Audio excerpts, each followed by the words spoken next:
What you doing? Ran out of space on my phone, so I'm deleting some stuff. Bye, singing dog. Bye, goal. I pronounce you... Bye, wedding ceremony.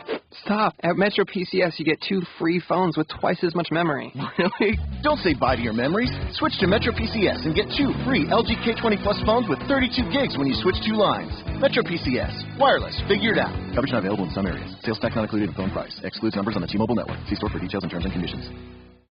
Blog Talk Radio. Good morning, everyone, and welcome to our Thursday morning snowy edition of Sin's Chat Corner here in Wisconsin. I am very privileged and honored to have what I would call legendary Heather Robinson on my show this morning. We're going to be talking about her foundation, about life with her beautiful, wonderful husband, Clifford, and children, and get into a little bit about the Real Housewives. So since I see she's holding, let's get her on the line. Hey, how are you? Good morning, Heather. How are you? I'm good. You got a lot of snow there already? Yeah, can you tell? I was just saying that we're predicting a snowstorm. I'm sitting here looking at snow out my front window as we speak right now. It's a great morning to have an interview. It's coming this way, I hear. Everybody's running to the grocery store. Yes, we're supposed to get it this evening and tomorrow. Oh, my God, you poor dear you. Oh, my goodness. Well, I guess I didn't feel as bad. I thought it was a Wisconsin thing, but I guess it's not. I guess it's apparently a New Jersey thing and everywhere else, so... Okay, well, let's try to make your morning a little bit better. I have tons of questions for you. Oh, good, okay. Definitely. I wanted to start out with just something that not everybody might know about you, because I know as a child you had grown up on an Indian reservation, having been privy to some of the elements of poverty amongst other things. Had your experiences as a child assist to solidify your eventual choosing the route of being a philanthropic individual? Most definitely. I tried to venture out and do a little bit more glamorous things, and I always end up coming back to giving back. That to me is where my heart is. And I've tried other positions and opened up art galleries and other entrepreneurial things, and I always end up going right back to wanting to help other people. It's like I can't get it out of my system, and I'm sure that comes from, my upbringing. It's in my blood. Oh, definitely. I was just going to cite that, as a matter of fact, and I know that your parents have that humanitarian side to them as well. Can you tell me, how have they served to be role models for you in your own life? Can you repeat that? I missed that. Oh, I'm sorry. I understand, and basically I'm reading up on you. I know that your parents as well have that humanitarian side to them also. So I was curious to ask you how they serve to be role models in your own life. Well, both of them do. My father, who was the chairman at one point of the tribe that we grew up on, took a role, always played a role in leadership as far as with the government programs and working to secure grants and those sorts of things for the community. And growing up, that's what I watched him do. I mean, he went to work every day, and he was out there lobbying and going to D.C. and advocating for Native Americans. So that was pretty much preordained in my life, watching him. My mother, on the other hand, at one point was a stay-home mom. And when we got a little bit older, she took a role working for the very first Native American college, and that she ended up becoming the vice president of that college before she passed away. So it just kind of was like, all along, and then uncles, aunts, now either my sister or my brother who still are there, those are the roles that we play. So take me away from the reservation, but you can't take the reservation away from the girl. And that's pretty much how I've been living. All right, gotcha. To those of us, and this might sound like an ignorant question, but I don't think so, what's life like as far as actually living on an Indian reservation? Most of us don't have that privilege to do that. What's that like? Well, I mean, you being in Wisconsin, I'm sure you see a lot of them nearby. Mm-hmm. I grew up on an Ojibwe reservation, and that's pretty much Wisconsin, Minnesota, and Michigan. And it's not like the typical what you see maybe out west. We do live in the cold climate, and it looks like how do you want to describe it? You can tell when you enter a reservation just by the way the housing is developed. So with the HUD style housing, there's community centers, there's tribal offices, and now casinos. It's not like it used to be. It is progressing, and we just run our own little nation, basically. We're just sovereign nations run as little communities, just like other small pockets in areas you see out through America.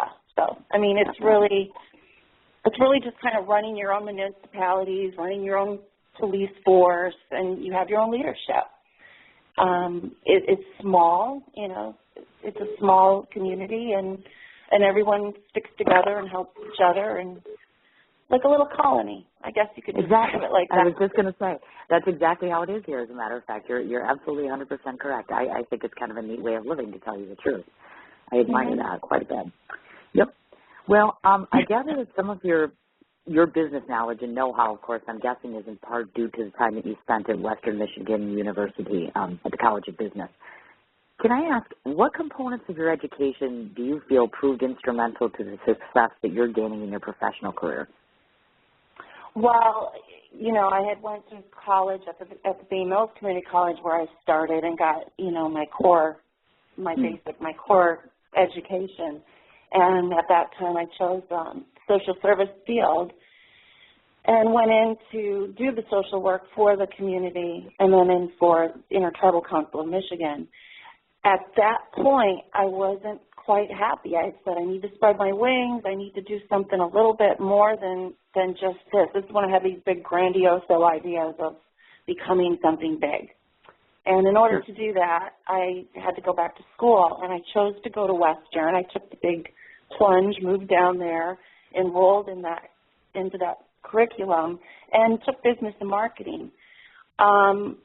By doing that, that allowed me to see all the other opportunities and just see what was in me that just wasn't sitting there pushing papers and writing grants and that sort of thing. It was more, let me get a little bit more creative and see what I can do on my own from an entrepreneurial standpoint. So that's helped me a lot moving forward with both aspects and piecing that all together. Certainly. And two pieces it together very well, folks. I'm just going to say that as we venture along here. You're amazing, and I'm going to continue to keep saying that. You're welcome.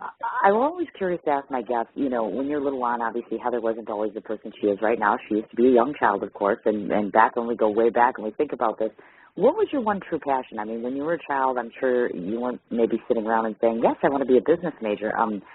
Was there something you always wanted to be? What was your dream job or your passion? At a very, very young age, I would want to say kindergarten on up to maybe third or fourth grade, I wanted to be a solid gold dancer. Oh, my God. But after that, when I got into middle school and high school, it was still iffy. I didn't quite know. I bounced between wanting to be a hairstylist and then I wanted to be a weather girl. I was obsessed with the weather, interested in the weather. But none of that ever happened, and here we are. This is where I am. That's awesome. That's great. We're very glad you chose this path, by the way. Thank you very much. I guess I'm asking because I honestly don't know for myself. Where did you gain all of your expertise relative to the public relations side of things? That just kind of came through trial and error. I'm a good people person. I can read people. I feel I'm really good at networking. I can work a room. And it just kind of fell into when I married Clifford, actually. I started really venturing out here, meeting a lot of interesting people, being in the right place at the right time. And I started putting people together into the networking, introducing people. And everyone always said, wow, you're great at that. That's great PR. And no, really, I'm just introducing people, and then you guys take it from there. Sure. It just came about, and from there, I don't call myself a PR expert by all means, but I am a good networker. There's something to be said about that, too. I think it's possible if you can network well. Of course, the public relations side of things kind of goes hand in hand, I think, personally. Just my own thought there.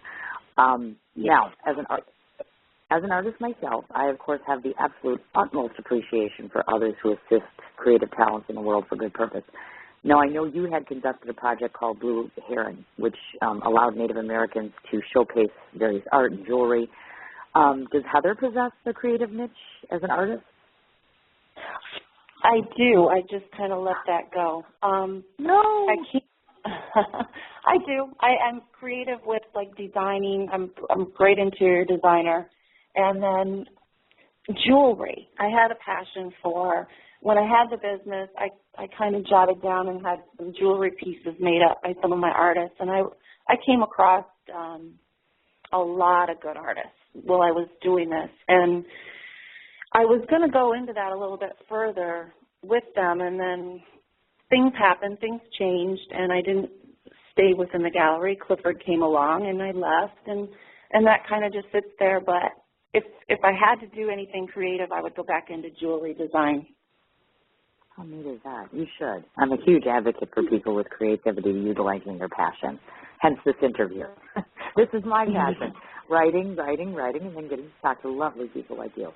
I'm curious, is this particular gallery project still in existence? And if so, just so that other people know, are they able to go visit? Are they able to go visit? No, when I did Blue Heron, I was living in Michigan, and I had two galleries. I started out in Royal Oak, Michigan, and eventually moved over to Birmingham. What happened was when Clifford and I got married, he ended up getting traded out of Michigan, and I kept the gallery, and I kept hanging on, staying there for 2 years into the marriage before I had to make the decision that, I'm either going to go be with my husband or stay here. And I chose to close the gallery and move over here to New Jersey with him. During that time, I packaged everything up and stored it. I'm still a big collector. I'm still buying, and I'm still in those relationships with those artists. I just don't have a storefront. I don't have a gallery anymore.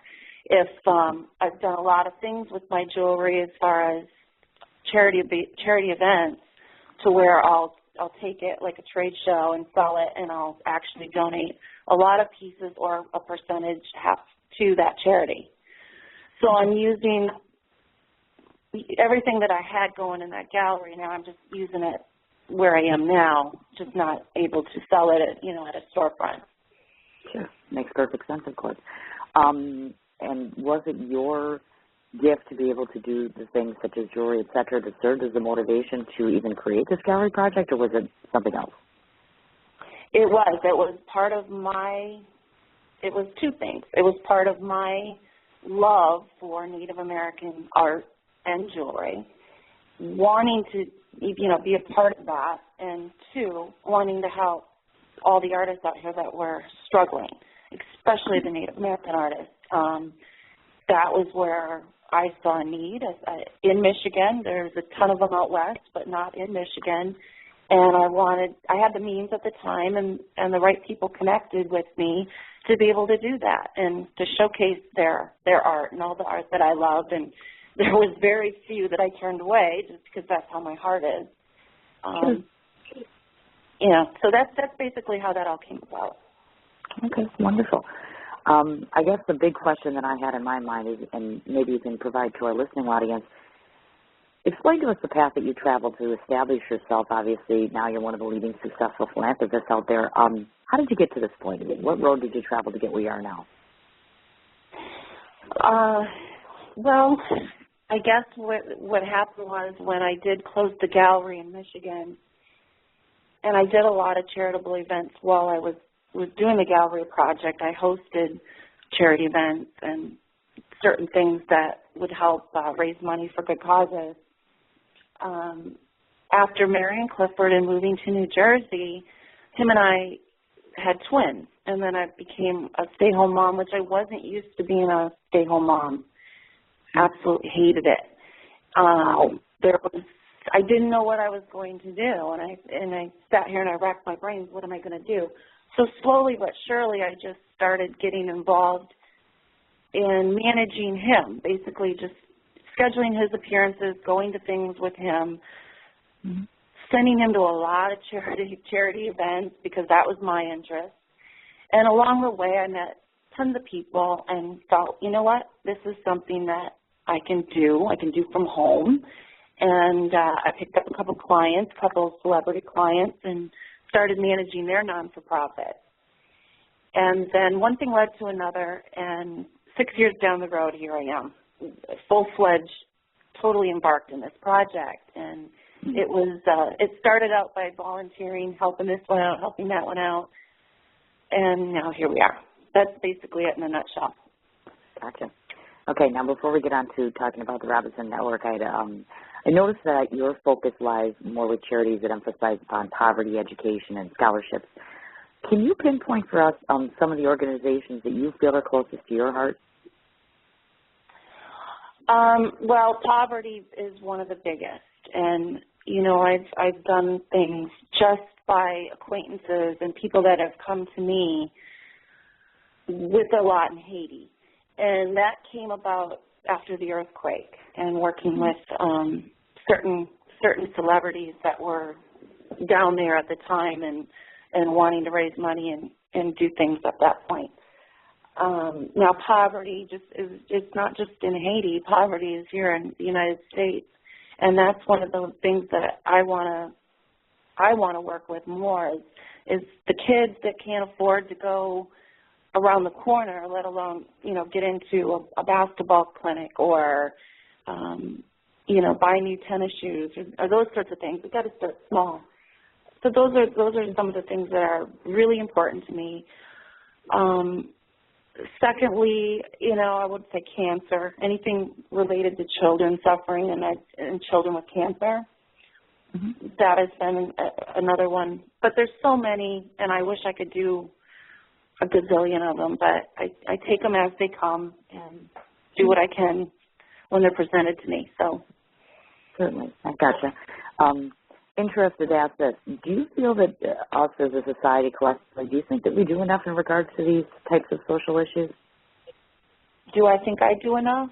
Do you think we do enough, meaning as a society, of course, because, the burden falls upon really all of us. And I guess I'm curious, since you delve into this so much, do you think that we've stepped up enough and are doing enough in regard to these types of issues? I believe that there are a lot of good people out here that are doing their part, and I believe, there are a lot of people that stand back and say, I got my own problems, I can't focus on anything else. That part to me, bothers me because we all have issues, we all have problems, and you can never turn your back to someone else that's in need. Just because you can't pay your car payment doesn't mean you can't help that one extra person out there eat a hot meal. And so with that, I would say, there's a lot of good people out here that will give the shirt off their back, and I see that. But also here, America and in society, there are a lot of people not doing a thing about it. And as a whole, you have to be unselfish, and we all have to stick together. And I think I learned that from growing up in that small community. When somebody was suffering, everybody came. Someone passed away, everyone came. Any kind of hardship, you had the whole community there. And as a whole, in the United States or abroad, wherever, you don't see that like that. That's just too much. Everybody's burden isn't my burden. And call it good, call it bad, but maybe that's me dreaming too big. I don't know. But does that answer it? Yeah, that completely answers it, and I agree 100% with you, definitely. My other question, of course, do you think there's validity in this type of mindset, like if I were to say celebrity appearance ensures event success? Do you think that there's some validity to that statement? It's worked. I see that it works. The only reason that it works is because you have a lot of people that look up to celebrities. They worship celebrities. The star power that they hold, they want to come meet them. They want to shake their hand. They want a picture. Mm-hmm. So when you do align them with these events, you're gonna drive more people to come, and you're going to drive them to come just for that reason. They're not coming because this child is sick and that, I need to come and write this check. unfortunately, to lure people, they're coming to write the check because they want the picture, or they want to meet the celebrity or the athlete or the politician or whoever it may be. And if that's the component that the celebrity or the athlete is giving in return, then they're doing a great job by helping us by doing that. Sure. But I guess in my opinion, as I'm listening to you, it kind of makes me sad to think, yeah, shouldn't it be because of a sick child? I guess that's my mindset. It's supposed to and, be. you know, that's it. A lot of people are coming because of the sick child, but then again, a lot of people are driven to come to an event because of who's going to be there. Call it what it is, but, you know, some people might not like that answer, but it's true.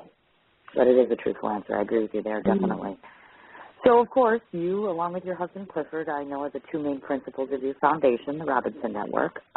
I wanted to let everybody know that the mission of the network is to unite both celebrities and athletes under one common banner, with the ideal being using the principles of strength in numbers combined with celebrity status. That, of course, the end result is better for the charity, of course.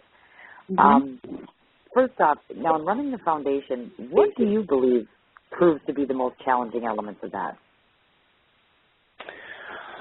Oh, there's a couple challenging issues.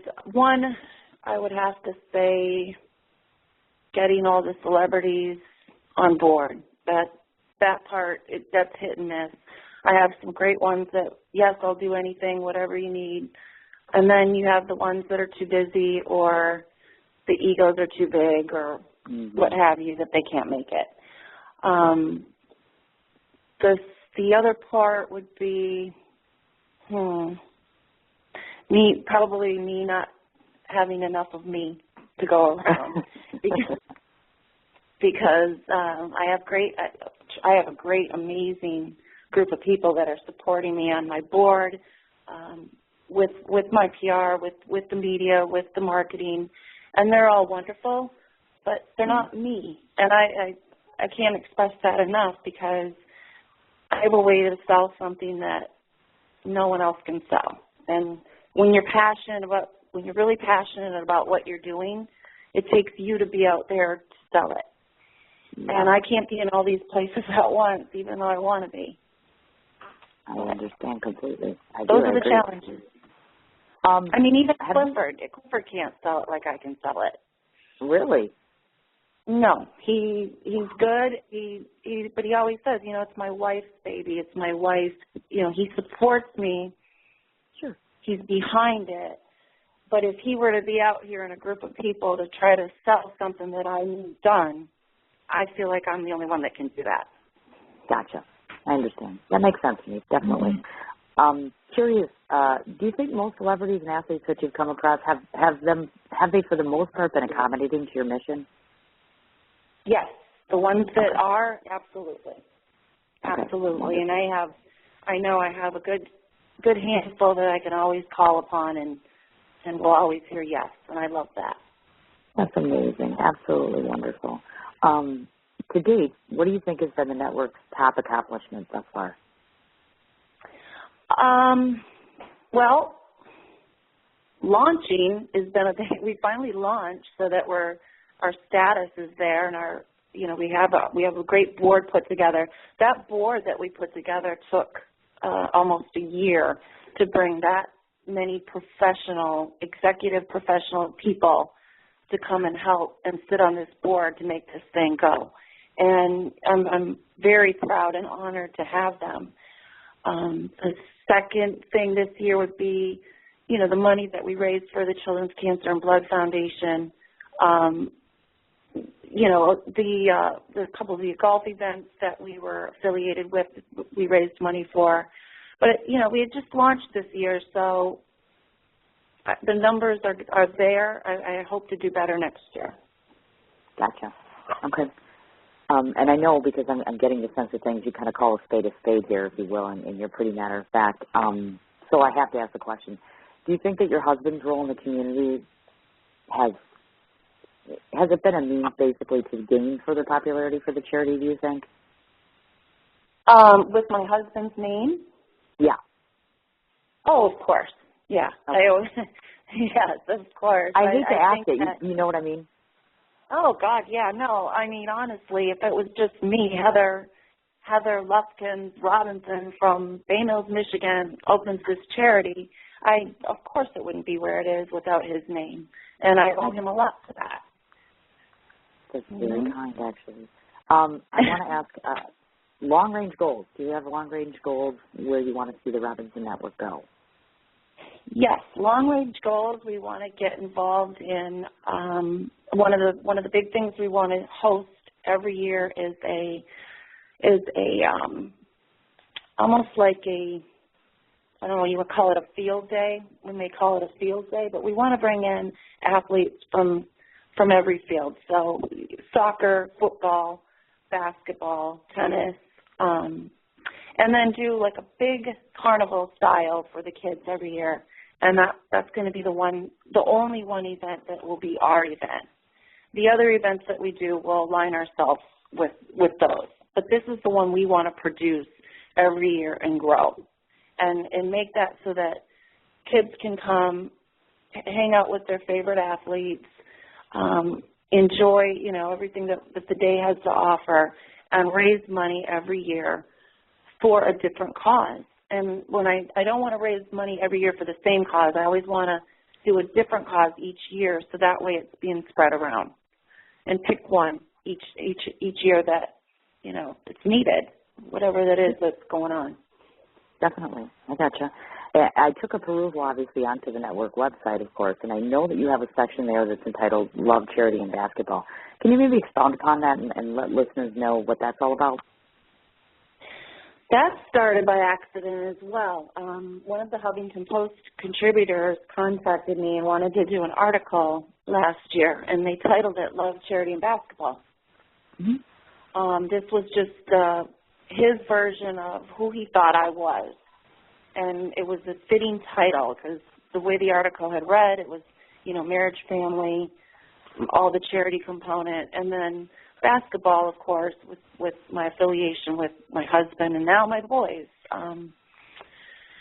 So we ended up naming my blog, Love, Charity, and Basketball. And from there, I just write these inspiring messages, and I do them when I can, here and there. I try to put one out every couple of weeks. And then that's pretty much it, is all that's for. I mean, I could expand on that and go farther with that, but right now I'm good with just my inspirational blogging. Sure, definitely. Sounds terrific to me, actually. I'm not sure that people know this, but the recent collaboration on our radio show today is due in part to our very, very mutual friend, dining out in New Jersey's Robin Levy. I know that the two of you orchestrated an event for Toys for Tots, the Drive. I wanted to ask, what types of other events do the Robinsons lend their time and efforts to? Meaning, obviously I know that you have the network, but are there other things throughout the year that people can attend or be part of that we can contribute as a community? Well, right now it's a new year, and I'm sitting here getting a ton of email on what events that we can align ourselves with or bring something to the table. Anything that I post or if I advocate or if you see me putting something on Facebook or Twitter, you know that that's an event that we're endorsing and that we're helping. I haven't got that full list up yet, and there's a few. There's a Rising Star Foundation contacted me. That's going to be in March. They're all coming out now. You'll see them in the spring, the summer, and into the fall. And I'll choose the ones that I think are best and that the ones that we're going to support and help raise money for, get sponsorship, and then, of course, attend. So. Definitely. I've gotcha. And then if we as individuals wish to come to the Robinson Network from wherever we're located, are there volunteer opportunities or things that we can lend ourselves to? Yes, absolutely. If there's anything that anyone wants to do to help us, they can send us a contact through the website and let me know exactly what it is you want to do, and someone will get back to you, and we can either place you at the event if you're interested in working on something in particular, say with the kids or with basketball clinics. Definitely send me that inbox, and I'll try to do my best to place you in that position. Terrific. That's wonderful. No, I just want to throw this out to you, both Robin and yourself, because Robin's become a good friend of mine. I think personally, both of you, you're just the personification of just such style and grace and class. I think you're lovely, both of you. I can't say no. I really can't. And Robin's such a doll. I'm so glad I met her. She's a doll. Oh, my God. And, what I thought was so amazing about Robin was, we had this interview a couple months ago or something, and we were on air, and she just felt so comfortable to share her individuality, to talk about coming out and being clearly a lesbian, and she had no issue with it whatsoever. She was so free to talk about her lifestyle, and I admired that greatly. I just thought, kudos to her for being brave enough to talk about that to 2,000 people. You know what I mean? That's a big step. She's very confident, and it's come to the point where what's there to hide? What are we even talking? It's like 2013. So right. She's definitely a beautiful person, and I wish her well. Oh, she is, and she's beautiful on top of it, and so is her wife. I mean, I think collectively, just beautiful people surround themselves with each other. So there you go. Now, instead of talking serious, we're going to talk silly now, because there's some silly questions or life questions I want to ask. First of all, I'm a huge fan of Real Housewives of New Jersey, and I know people don't always watch that show, so I'm going to tell them that I know that Heather was on an episode with, of course, Rosie and Kathy Wachili. More specifically, I remember a hot tub, as I will recall. Now, I remember watching this, and the first thing I thought was, she is rocking that body. Okay, that girl looks great. You look awesome. I don't know how old you are, but I'm like, man, you look great on camera. I don't know if you know that. Thank you. Oh, you're welcome. I don't know if I know it's probably surreal for you, like if you look back and watch it and you're thinking, that's me on television, but oh my God, yes. Yeah, I was like, when it came out, I didn't know the editing. I didn't know what it was going to come. I remember the night, the filming, but the filming went on for like 6 hours, and you never know what they're going to show. So I'm watching with everybody else in the world. I'm watching, and we were in Michigan, and I saw Cliff and I walk out to the hot tub, and I said, I don't remember walking out like that, but oh my God. Like, really? It was interesting, to say the least. I was like, okay. Did you have a friendship with the Wachilis prior to Real Housewives, or did Bravo approach you about doing this? How did it come about? No, actually, we did have a friendship with the Wachilis. I'll go back a little bit farther with the context. I knew Jacqueline first. I met Jacqueline probably, I think she might have been in season 2. She might have been, no, season 1. It was season 1, and we used to go to Vic at Chateau Salon. Mm-hmm. And we were in there getting our hair done at the same time, and Vic introduced me to her as Jacqueline, and that she was in the midst of starting a new reality show, The Housewives. Mm-hmm. So I met her first, and Franklin Lakes is small. I mean, it's a small community as well. And we chatted and we got along, and I'd bump into her at the salon.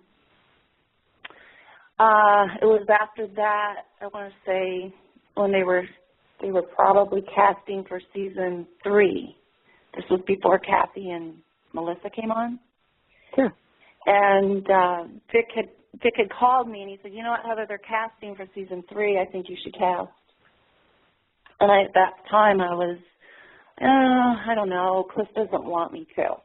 He really didn't want me to. And I met up with Jack, and she invited me to go to Teresa's book signing. And it was that first book. I didn't go to the book signing. I went and I met them all at Tao. It was a restaurant in New York City. I met them after. And I had dinner. And when I walked into that dinner, there was Caroline. There was a couple PR agents. There was some people there from Trump, Jack and Teresa, and a couple other guys. I can't remember their name. It was a little awkward, and I sat by Jacqueline, and Teresa was very nice to me, and she says, oh, you should cast, you're great, I like you already. And Jack's like, yeah, I told you she's nice, da-da-da-da-da. So from there, that was that night. I did I talked to one of the casting agencies. I didn't go and do a full reel, as per se, like I actually come to my house and do a full reel. And Okay. that was pretty much it. From there, I didn't do anything much further from there. Next thing you know, the season 3 comes out, and you see Kathy and you see Melissa. Right. It was right after that Kathy had just got announced, or she knew she was casted, but maybe she couldn't talk about it. And a mutual friend of ours introduced us for the very purpose that Kathy wanted to start a charity foundation. Kathy wanted to do some things with her daughter Victoria for the brain tumor. And we were introduced just because that was my background and that I could guide and help her get that set up. Sure. So we had met way back then and had a meeting about things that she wanted to do, some ideas. And we literally clicked right from there. And, gosh, that was like even before you guys saw season 3. I want to say, or right after, maybe it might have been going. I wasn't even watching back then. So that's how that comes about. So Kathy and I go back a couple of years now. Okay, I gotcha. Now, to those of us who are unaware, obviously, what is that experience like being on reality television? What was that like for you? What it feels like is when you're actually filming, when they're there, it's like being at a party. Most of the time that's where the locations are, because I'm not a regular and they're not in my home. Mm-hmm. You feel like you're just at a party, and then there's video cameras that you don't know when they're filming you. They're not like up in your face. It's sort of not intrusive. So you go about your business, and you really do act how you would act or talk how you would talk to people, and carry on, in some cases, carry on too much. And then you see it all in the end when everybody else sees it, and that's when you go, wow, I was on a reality show. Next time I better tighten it up. Lesson learned. I gotcha. So, do you find it intrusive at all? Would you say? What I didn't like is the editing version, when I felt as though the things that I had in mind for going on the show, the reasons that I wanted to go on the show, were not shown. That was just wiped right out. I let my guard down. Thinking that I filmed enough of the good stuff, meaning I talked about the charity work. I talked about all the other things. And to see that later on, that was just completely deleted, and that all they wanted from you was, basically to show you in a different light, I was disappointed. Oh, I imagine so, certainly. I mean, especially if you're on there for particular reasons of your own, etc. Mm-hmm. It's disappointing, I imagine. Do you think if they came back at you and they approached you and said, hey, Heather, we really want you to be a part of the upcoming season, what would you say?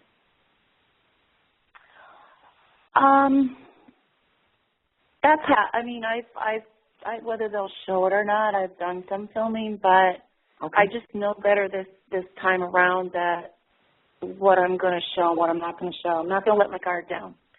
And if they choose to show me the way I know I handled myself this time around, then God bless them. Thank you. If it's not what they want, now it's not what they want because I was on my toes, then you won't see me. Just put it that way. I'll be edited out. It's interesting, too, because I interview a lot of the Real Housewives on the show here, and, I've gotten feedback from them that, it's kind of disappointing to those of us like me who are a fan, because I'm watching it and I'm like, okay. And, one of them will come on and will say, now, they completely edit out this and this and this, and they cut this, and they put in sound bites, and it's kind of like, it kind of takes away from the show. Do you know what I'm saying? It's I don't know. It's kind of if they would just let it roll to weigh the person, meaning the character or whoever it is, and not, manipulate the scene so much, I think people would enjoy it more. Exactly. You're 100% correct there, I have to say. And I have to ask this $1 million question, because Robin and I have talked about this, and, I've only been knocking on Kathy Westbury's door for a year now to get an interview unsuccessfully. But to me, she's just another modicum of success and just a powerful businesswoman herself. What kind of lady is she really? I mean, besides what we see on camera, what type of person is she? Kathy is, if I had known Kathy when we were young, we would have hit it off all the way up. Kathy is as down to earth as you can possibly imagine. She's the least bit pretentious. I know, just from watching the show, you see the family structure. You see, her relationship with Teresa. You see they're all one big family. But Kathy is she's like that hippie chick. She doesn't judge. She's, sometimes I know, like in one of the seasons, not this past one, but the one before, they made her look a little prudish, which she's not. She doesn't judge.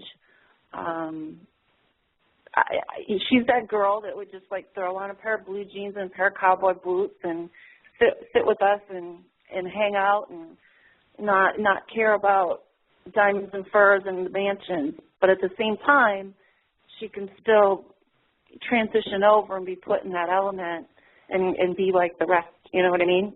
She's just a lot like me. She's just really down to earth. That's amazing, too. I kind of figured that as much, and it's funny when you watch television and you see a person on TV, you kind of put that persona out there like, oh, I think they're so-and-so and so-and-so. You're kind of validating what I was thinking, so thank you. No, I know at heart, obviously, of course, you're a wife and a mom. You have a total of 3 children.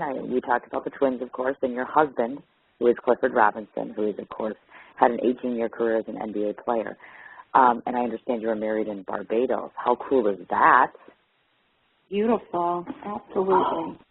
Oh, my goodness gracious. Now, on my show, we always like to call this the bread and butter. So, of course, I always want to make my guests tell me this. So tell me about the courtship. Tell me how you met him. Oh, boy. If you remember, I know it's been 10 years. Yeah, it's been 10 years. He was playing with the Detroit Pistons. I was running the gallery, dating another man. Yes. We met after a game. I was actually there with my sister and some friends, and it was after the game. We all went out to dinner, and he came into the restaurant we were. He noticed me from the games. I had great seats. I had season tickets on the floor. So he says, he would see me at the games. When we met in the restaurant, he said, oh, it's you. And I said, oh, hello, how are you? It's you, obviously. And, at that point at that night, he kind of kept his distance a little because I was with a group of people. At the end of the evening, I gave him my card and said, he had to ask me out. And I said, give me a call. Give me a call when you're free.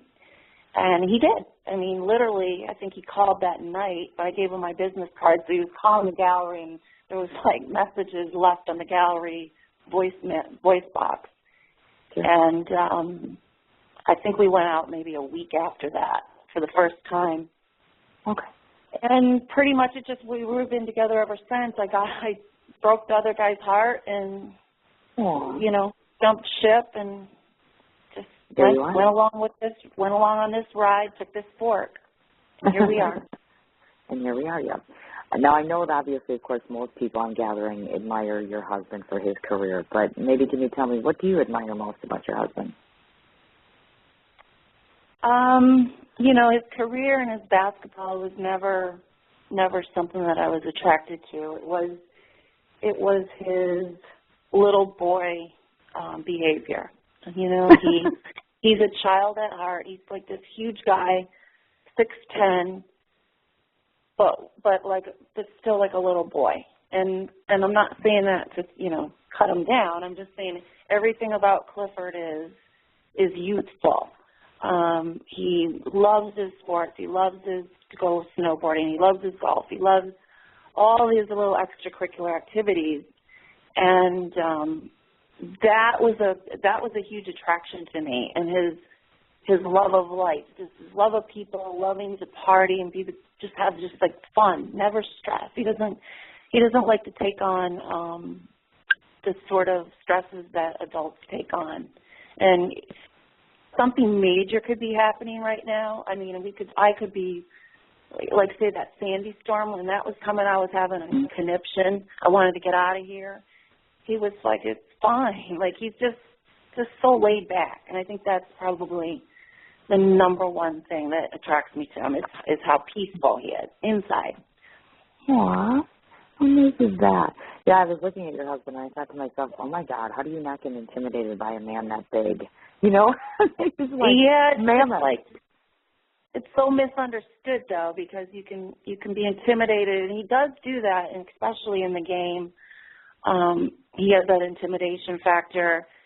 If he doesn't like you, if you say something wrong, I mean, out here in the world, he will give you that intimidation, but I don't think he'd really hurt a fly. I mean, it's all bark if he does get angry, never anything more than that. Gotcha. I got it. How do you feel personally? How challenging does it prove to be just juggling all these different life hats? It gets stressful. It really does. I just keep it moving. It's like put on this hat, put on that hat, and I've just become accompanied to that. Sure. It's what I've been doing now for 10 years, and every time I say I want to change it, or I want to slow down on this, I just want to do this, or I don't want to do this, I don't even know if I'd be able to function without this sort of commotion. I understand exactly what you mean. So would it be a stupid question, for lack of a better term, to say, is there such a thing as a typical, quote-unquote, day in the home of the Robinsons? No, never. There's never a typical day. When I think that things are going to be typical, something happens. The phone rings. There's a urgency somewhere. There's something, and it's like, really? And then the other side of me comes out, and it's like, F this. Oh, my God, really? Can I just have one day? But no, I don't think there is a typical day. If there was, that would be that white picket fence out there, and then I wouldn't be here. Of course. Again, and we'd be missing out tremendously if we weren't, of course. Do you find certain principles that you're hoping to pass along to your own children? Yes, the one thing that I try to instill in them, what I think is the most important thing, is compassion. And it's that one word that can solve a lot of problems for a lot of people.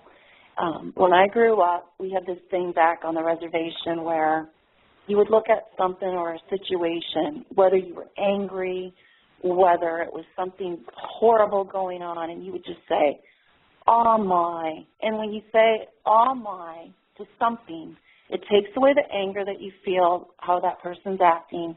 It even takes away, it just takes away a lot of things. And oh my comes from compassion. So I'm trying to teach my children that compassion. My little boy came home yesterday and said, Mom, this one boy is so mean to me. He says I can't play basketball. He says I'm junk. And I instead of telling him a lot of things I could tell him, I said, oh my, the kid, maybe he just wants to be as good as you, and this is the only way he can voice this. So I'm just teaching them to look at every situation in that oh my mannerism and just have compassion. Good ideology. Very, very good, actually. My last question for you. Now, to the average individual like myself or others, you're basically a celebrity in your own right. Do you offer the public a means to get to you, meaning in various settings, if someone wants to see you or meet you publicly? I don't look at myself as a celebrity whatsoever, so whoever wants to get to me can get to me pretty easy. Whenever I'm up, I make sure that if you want to talk to me, I'm right there listening. Okay. That's about as accessible as you can get, I would think. For the future, what lies ahead? Do we have anything new and exciting that's coming up? Anything that we have in the foreseeable future we should know about? Well, I'm kind of excited about working on some producing a couple shows. They're in sports, sports related, philanthropy related, and maybe another reality show. But those are all in the conception phases right now, and we're actually trying to get those sold, so we'll see. Oh, my God, how exciting is that? Oh, my goodness, congratulations. That's neat. I like hearing that. I definitely like hearing it when it's somebody who's well-deserved, who gives so much back to the community. You're well-deserved to have as much happiness and success that's allotted to you. That's amazing to me. I didn't want to forget to mention this, and I'll do the rundown here, and you just correct me if I'm wrong. www.robinsonnetwork.org, of course, is the charity. You yourself, Heather Robinson, have a Facebook presence, as well as your husband, Clifford. On Twitter, we have both at Robinson Network, as well as at Mrs. Robinson, NJ, of course, for New Jersey. www.lovecharitybasketball.com. Can anybody else find you anywhere else? That's it, and I'm pretty open. Everything. I mean, that's everything. Awesome. And I do talk to everybody on Twitter, so. I gotcha. Yes, I've seen that before. She's answered me, so of course if she answers me, she will definitely answer you.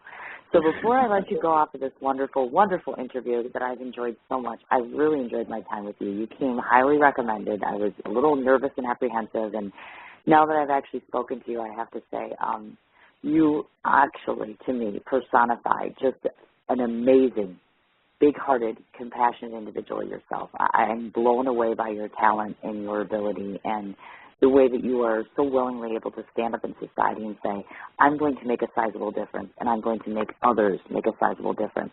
You should be commended for your work. You genuinely stand just as tall as your husband, literally. And I would like to say that in the future, hopefully sooner than later, I'd like to conglomerate with you to take my business to work with your business for the purposes of benefiting your network, if that's possible. Absolutely. I'd like to see that. I think that would be wonderful. Cindy. Absolutely. Whatever I could do, brought a tear to my eye with that last speech. Thank you, Cindy. Oh, no, not at all. You know what, Heather? I don't know that you hear that enough, and I don't think people in philanthropy do get appreciated enough. That's why I do charities on the show, and that's why it's not just a celebrity reality show. You know, it's not all about the celebs. I love talking to celebrities. At the end of the day, if it wasn't for people like you, we wouldn't have some of the things that we have right now. And people in the world that need the things that they need wouldn't get them. The people like you weren't spending hour upon hour upon hour knocking on doors, talking to people, asking the higher-ups in the world to say, hey, take your time, take your efforts, and put it here. That is far more of a life lesson of love than anything I hear about, guaranteed. Not what the paparazzi tells me. You know, they don't tell me about Heather Robinson. They tell me about George Clooney. I don't need to hear about George Clooney. I want to hear about socially how we're making a difference. You make that happen. Yes, you make that happen. And you're very real and you're very sincere, and I will talk you up to everyone I know. You are a classy lady, for lack of a better term. That's all there is.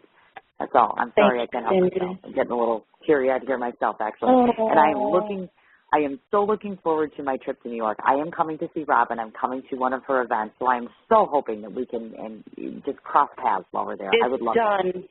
It's done. Whatever event you're coming to see Robin, I'm going to make myself available, and I'm going to be there. So I would really appreciate it, Heather. Thank you so much, and thank you for taking the time to come and talk to me this morning. I'm going to chase off of here now and go hang out with my sister for a little while. I'm hoping your day finds you well with very little snow, and much love to your family and your husband, and good luck with everything you do. Absolutely, and I'll be with Kathy later tonight, so I'm definitely going to give you a plug. Oh, I love you. We got to get her on that. Heather, you are wonderful. Enjoy your time, and I'll be in touch with your charity soon. Okay, perfect. Thank you. Thank you, Kat. Bye-bye. All right, folks, that was my absolutely amazing interview with Heather Robinson. Again, like I said, and I reiterated to her, to me, in my world and in my opinion, there is nothing greater than an individual that takes so much of their time, their heart, their efforts, and they're utilizing all of their pools of resources to make things happen in our world socially. She is certainly a most amazing person. She's a role model for me, and I'm hoping for a lot of you out there. So definitely take a lesson from her. I realize that we all have our issues and our responsibilities and that we all have things that we need to get done. But we also have an obligation and a need to take care of each other. And as I said, if it wasn't for people like Heather Robinson, this wouldn't be happening. So again, thank you so much, Heather, for taking the time. I want to just blast out here again Her individual charity is the Robinson Network, www.robinsonnetwork.org. And again, please follow her on Twitter, Mrs. Robinson NJ, or the Robinson Network. Certainly find her on Facebook. She is very accommodating in the regard of speaking to you there, speaking to you much anywhere. She's one of the more accessible, and yes, I'm going to say celebrities that are out there. On a final note, as it relates to tomorrow's show, actually it's a grab bag. This would be the first time that the host would be able to say, I don't have anyone lined up as of yet. So definitely check the show page, check my personal Facebook page or the Sims Chat Corner Facebook page. Try to find out tomorrow, or tonight at least, what we're going to have on the show tomorrow. So thanks so much for your patronage. Thanks for listening, and I look forward to talking to you tomorrow. Have a good day. What you doing? Ran out of space on my phone, so I'm deleting some stuff. By singing dog. By goal. I pronounce you. By wedding ceremony. Stop. At Metro PCS, you get 2 free phones with twice as much memory. Really? Don't say bye to your memories. Switch to Metro PCS and get 2 free LG K20 Plus phones with 32 gigs when you switch 2 lines. Metro PCS. Wireless. Figure it out. Coverage not available in some areas. Sales tax not included in phone price. Excludes numbers on the T-Mobile network. See store for details and terms and conditions. What you doing? Ran out of space on my phone, so I'm deleting some stuff. By singing dog. By goal. I pronounce you. By wedding ceremony. Stop. At Metro PCS, you get 2 free phones with twice as much memory. Really? Don't say bye to your memories. Switch to Metro PCS and get 2 free LG K20 Plus phones with 32 gigs when you switch 2 lines. Metro PCS. Wireless. Figure it out. Coverage not available in some areas. Sales tax not included in phone price. Excludes numbers on the T-Mobile network. See store for details and terms and conditions.